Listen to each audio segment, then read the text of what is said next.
Senin aşkın toz duman, toz duman, toz duman.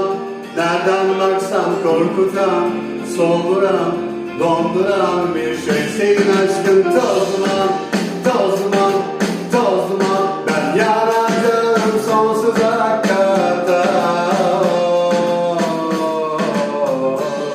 Sandım seni yanımda yokken, hiç hesapta yokken. Duydum çok sahte sözler, hep hesaplı gözler, farklı gözler. Kaldıramam, yıktılar ya, kaldı yerde, kaldıramam. Herkes kaçtı, bir tutuldu, sen kazandın, ben kazanmam. En son direndi, durduramam, olduğu yerde kaldım anla. Onlar haklı bir gramla, bir sınav, bu bir travma. Senin aşkın toz duman, toz duman, toz duman.